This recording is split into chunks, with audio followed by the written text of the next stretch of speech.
Okay, welcome back. This is your third video in the Chapter 1 Retake Review. We're going to take care of absolute value equations and inequalities today.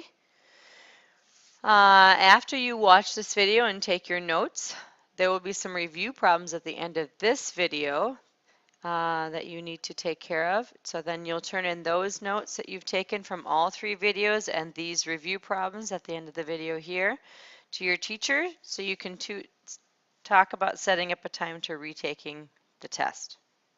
So let's get started. These are the two absolute value problems we're going to work on. The first one is an equation. The second one's an inequality. So let's start with number 7. The first thing you want to make sure of is that the absolute value is all by itself, that there are no excess numbers outside of it. Once you have that, you need to go ahead and make your two cases. So your first case is going to look exactly like the problem, exactly as you see it, except no absolute value lines. So basically that's the positive case.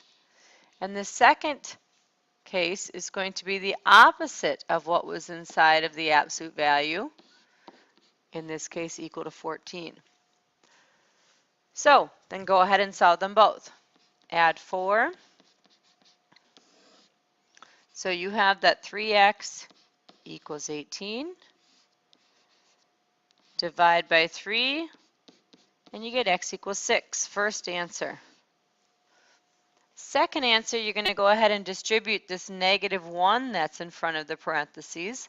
So -1 times 3x is -3x. -1 times -4 is +4, equal to 14. Go ahead and subtract 4. So I have -3x equals 10. And I'm going to divide by a -3. If this were an inequality, I would have to change something, but this is an equation, so I can just leave it as an equal sign. This becomes -10 over 3. If you'd like to change it to a mixed number, that would be -3 1/3. Otherwise, -10/3 is just fine. You do not need to graph this on a number line. Okay, next question. Absolute value inequalities. I noticed two things here. Number 1, I noticed that it's an inequality, and number 2, I noticed that there are excess numbers outside of the absolute value. So we're going to go ahead and we're going to get those numbers out of there first before we make our two cases. In order to do that, I need to get rid of the -7 first, so I'm going to add 7. I still have the 1/2 in front of the absolute value, but now the 7 is gone. I'm subtracting so I don't change the arrow, and this becomes 28. Next, I'm going to get rid of the 1/2. The way I'm going to do this, I'm going to multiply by its reciprocal.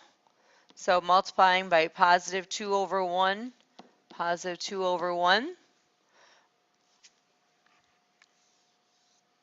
Over here on the left, this becomes 1.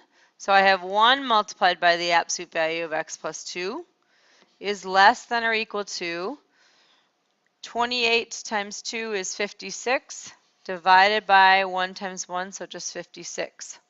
And now I'm ready to make my two cases.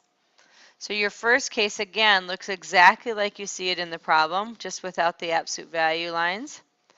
And the second case is the opposite of the left side, less than or equal to 56. Solve them both. Subtract 2, and I get x is less than or equal to 54, first answer. Multiply by -1, and I get -x minus 2 is less than or equal to 56. Adding 2, I get -x is less than or equal to 58. And then dividing by -1, now I need to change the arrow. So greater than or equal to -58. You need to think about, is this an and or an or problem? Because the distance is smaller than 56 when you started, you need to remember that that means it's going to be coming in towards the center. So this would be an and problem.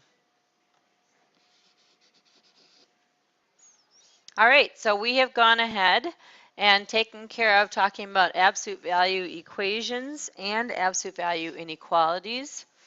In your first two videos, you went ahead and talked about equations, evaluating inequalities, word problems, and now with this one, the absolute values.